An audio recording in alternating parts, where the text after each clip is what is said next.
Hello बच्चों, नमस्कार। मैं आप सबके बीच एक और वीडियो के साथ आ गया हूँ। आज के इस टॉपिक में हम जानेंगे वचन और प्रोस। यानी कि इस क्लास में, इस सेशन के अंदर हम लोग वचन और प्रोस दोनों को एक ही वीडियो में देखने वाले हैं। तो आइए देखते हैं वचन क्या होता है, यानी कि वचन की परिभाषा में हम किन किन बातों को लिख सकते हैं। जैसे यहाँ पर बताया गया है, जिस शब्द से संख्या या गिनती का बोध हो उसे वचन कहते हैं। वचन को इंग्लिश में क्या कहते हैं? नंबर कहते हैं। उसे क्या कहते हैं? नंबर कहते हैं। फॉर एग्जाम्पल, वह घर जाता है। वह घर जाता है, यहाँ पर गिनती का बोध कौन कर रहा है? वह जो है वो गिनती का बोध करा रहा है। जैसे कि हम कहे वे दोनों घर जाते हैं, वे सब घर जाते हैं, तो ये सब के सब किस में आएंगे? वचन में आएंगे। और दूसरा इसका एग्जाम्पल देख सकते हो, बताया जा रहा है कि दो बालक दौड़ते हैं। क्या है? दूसरा, दो बालक दौड़ते हैं। यहाँ पे दो शब्द क्या दिख रहा है? वचन को दर्शा रहा है, वचन को इंडिकेट कर रहा है। अब देखो, इंग्लिश ग्रामर में और हिंदी व्याकरण में तो वचन के दो भाग होते हैं, लेकिन संस्कृत व्याकरण में या संस्कृत ग्रामर में वचन के तीन पार्ट्स होते हैं। तो वही बात यहाँ पर लिखा गया है कि संस्कृत व्याकरण में वचन के तीन भेद होते हैं। संस्कृत व्याकरण में वचन के कितने भेद होते हैं? तीन भेद। क्या याद रखना है? तीन भेद होते हैं। पहला बताया जा रहा है एक वचन, दूसरा है द्विवचन, तीसरा है बहुवचन। एक वचन जिससे एक संख्या, मतलब जिससे एक व्यक्ति या किसी एक संख्या का बोध हो। द्विवचन, इसमें क्या दिख रहा है? दो दिख रहा है, यानी कि जिससे दो व्यक्ति या वस्तु का बोध हो उसे द्विवचन कहते हैं। और तीसरा आता है बहुवचन। बहुवचन यानी कि बहुत सारे। जैसे कि अगर यदि हम कहें कि मैं घर जाता हूं, तो ये कौन सा वचन हो जाएगा? ये हो जाएगा एक वचन। और अगर इसी में कहे कि हम दोनों घर जाते हैं, तो ये कौन सा वचन हो जाएगा? द्विवचन। इसके बाद आता है बहुवचन। बहुवचन यानी कि हम सब घर जाते हैं, तो ये किस में आ जाएगा? बहुवचन में। तो आगे की ओर बढ़ते हैं, बताओ यस या नो। आगे की ओर बढ़ते हैं। हमें इन तीनों के डिटेल में समझने की जरूरत नहीं है, बस आपको इतना समझना है। एक यानी कि एक वचन जिससे एक का बोध हो, द्विवचन यानी कि जिससे दो का बोध हो, और बहुवचन यानी कि जिससे बहुत सारे या दो से अधिक का बोध हो। राइट। तो आगे की ओर हम बढ़ते हैं। अगला क्या आता है? अगला आता है पुरुष। पुरुष को क्या कहते हैं इंग्लिश में? पर्सन। प्रश्न कितने प्रकार के होते हैं? तो आप लोग बताइएगा। प्रश्न तीन प्रकार के होते हैं। पहला फर्स्ट पर्सन, दूसरा सेकंड पर्सन, और तीसरा थर्ड पर्सन। राइट। हम लिखते हैं पुरुष। पुरुष की परिभाषा में आप लोग क्या लिख सकते हो? अगर किसी को कुछ पता है तो बताएगा, ठीक है। राइट। पुरुष की परिभाषा में आप ये लिख सकते हो, बोलने वाले, है ना, बोलने वाले, सुनने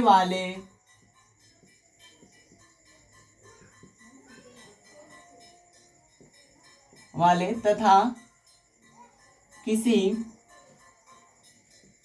अन्य के बारे में, किसी अन्य के बारे में बोलने वाले को क्या कहते हैं? पुरुष कहते हैं। राइट। पुरुष की परिभाषा में आपको क्या लिखना है? बोलने वाले, सुनने वाले तथा जिसके बारे में बोला जाए उसे क्या कहते हैं? उसे हम पुरुष कहते हैं। यहाँ पर संस्कृत व्याकरण को पढ़ रहे हैं, तो संस्कृत व्याकरण में भी पुरुष के कितने प्रकार? तीन प्रकार। और हिंदी एवं इंग्लिश व्याकरण में भी पुरुष के तीन प्रकार ही होते हैं। कौन कौन सब? पहला नंबर में आता है प्रथम पुरुष, और दूसरा नंबर में आता है मध्यम पुरुष, तथा तीसरा नंबर में आता है उत्तम पुरुष। तीसरा नंबर में क्या आता है? उत्तम पुरुष। ठीक है। आप लोग को इतनी बातों को नोट कर लेनी है। नोट करो या फिर स्क्रीनशॉट लो, ठीक है। आप लोग जल्दी कीजिए। तो पुरुष कितने प्रकार के? पुरुष तीन प्रकार के। कौन कौन? प्रथम पुरुष, मध्यम पुरुष, उत्तम पुरुष।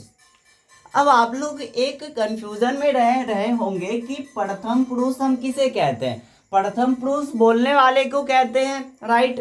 लेकिन ये हिंदी व्याकरण और इंग्लिश व्याकरण तक ही सही था।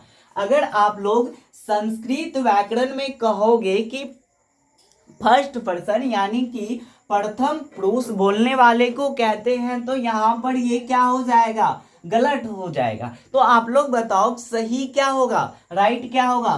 तो आपको संस्कृत व्याकरण में थोड़ा सा उल्टा करके समझना है। प्रथम पुरुष में आपको क्या करना है, जिसके बारे में बोला जाए उसको रख देना है, ठीक है।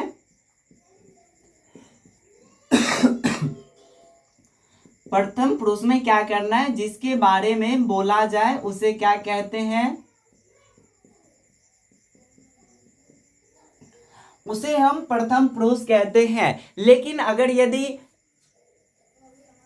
यदि हम लोग हिंदी व्याकरण और इंग्लिश ग्रामर को पढ़ रहे होते तो प्रथम पुरुष यानी कि फर्स्ट पर्सन में क्या क्या बोलते हैं, बोलने वाले को फर्स्ट पर्सन कहा जाता है। लेकिन यहाँ पर ठीक उल्टा, जो थर्ड पर्सन था उसे ही आपको क्या करना है, फर्स्ट पर्सन में कर देना। और मध्यम पुरुष का तो सेम वही बीच का पार्ट्स है, तो बीच के पार्ट्स को सेम टू सेम रखना है। तो यहाँ पर आपको क्या बोलना है, मध्यम पुरुष, मध्यम यानी कि बीच के पार्ट्स को बीच में ही रखना है। तो यहां पर आपको क्या क्या करना है, सुनने वाले को क्या कहते हैं, सुनने वाले को मध्यम पुरुष कहते हैं। और उत्तम पुरुष यानी कि मैं यानी कि बोलने वाले को क्या कहते हैं, उत्तम पुरुष, ठीक है, राइट। थोड़ा सा उल्टा आपको करके समझना है, ठीक है, समझ गए। उल्टा करके समझना नहीं है, बल्कि ये उल्टा होता ही है, ठीक है। तो आजा इसे हम एक सारणी के माध्यम से वचन और पुरुष को समझते हैं। इसे अगर आप समझोगे या याद करके रखोगे तो यकीनन मानो कि ये चीजें आगे की हो जाएगी। 1 मिनट रुक जाओ, थोड़ी देर का ब्रेक लेने दो।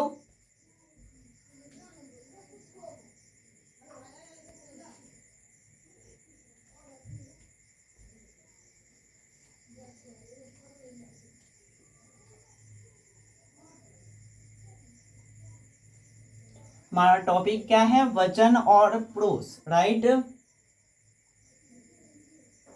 यहां पर आप करो सारणी,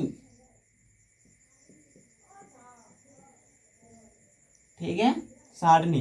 संस्कृत में वचन कितने प्रकार के होते हैं, 3 प्रकार के। कितने प्रकार के, 3 प्रकार के।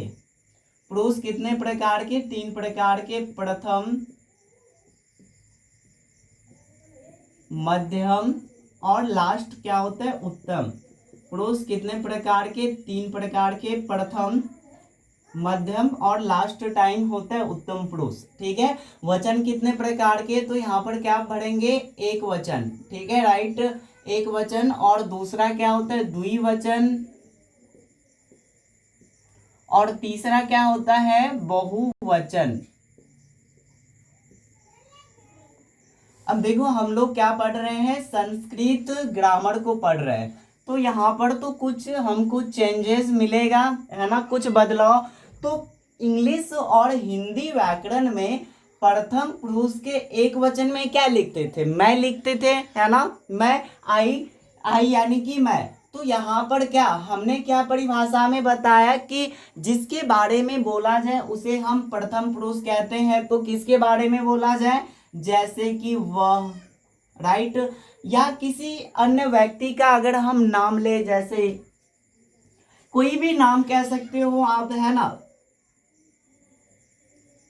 वो किस में आएगा, प्रथम पुरुष में, ठीक है। अब द्विवचन में क्या होगा, वे दोनों, ठीक है। और इसके बहुवचन में वे लोग कर सकते हो या वे सब, ठीक है। अब उसके बाद आता है मध्यम पुरुष। मध्यम पुरुष यानी कि बीच वाला पार्ट, सुनने वाले को क्या कहते हैं, मध्यम पुरुष कहते हैं। तो क्या आएगा, तुम, है ना, तुम यहां पर कर सकते हो, तुम दोनों। और अगला आता है तुम लोग कर सकते हो या तुम सब, ठीक है, तुम लोग कर ही दो, सही रहेगा थोड़ा, ठीक है। उसके बाद आता है उत्तम पुरुष।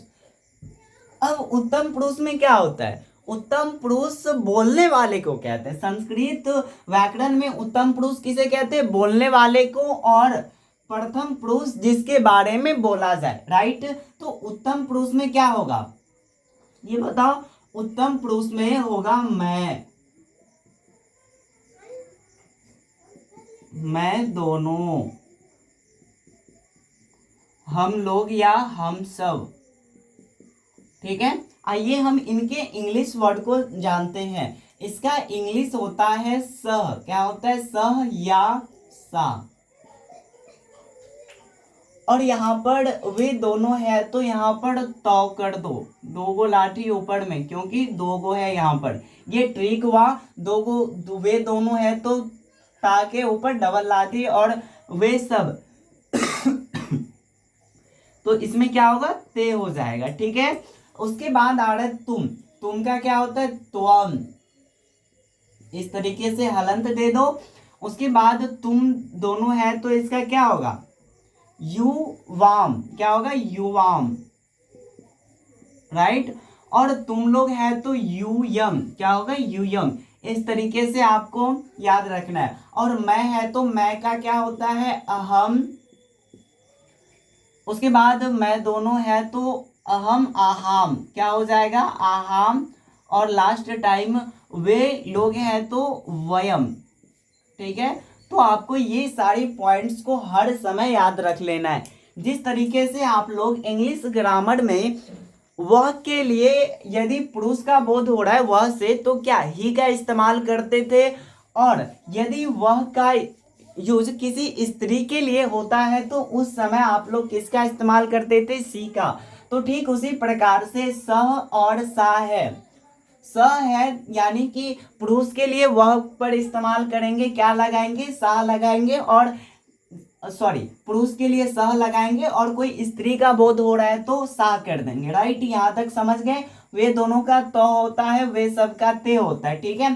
तुम का त्वम होता है, तुम दोनों का युवाम होता है, तुम लोग का यूयम होता है, ठीक है। उसके बाद उत्तम पुरुष में मैं आता है तो मैं का क्या होता है? अहम अहम वयम। याद कैसे रखना है? इस तरीके से आपको 3 उंगली लेना है। तीन उंगली में फर्स्ट टाइम आपको प्रथम पुरुष के लिए बोलना है।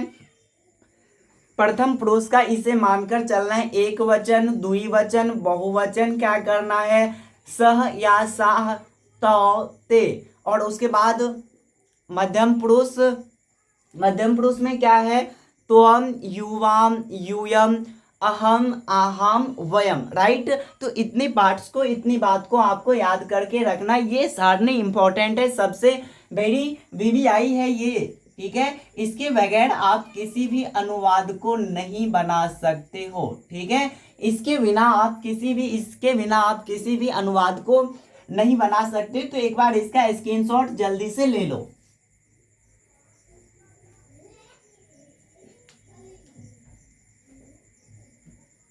ठीक है, आप लोग स्क्रीनशॉट ले लिए। मिलते हैं हम नेक्स्ट वीडियो के साथ। ये वीडियो कैसा लगा? अगर थोड़ा भी हेल्पफुल लगा हो तो हमारे चैनल को इसी तरह के वीडियो पाने के लिए लाइक करें, ठीक है। तो इसे आपका एक टास्क रहा HW करके, आप इसे 100% मेरा विश्वास है कि आप लोग करोगे, ठीक है। इनको बस याद कर लेना है, ठीक है। या नहीं तो जो भी ट्रिक लगाना है या जैसे भी करना है, लेकिन याद करके इसे रख लेना है, ठीक है, राइट। मिलते हैं नेक्स्ट वीडियो में, तब तक के लिए गुड बाय।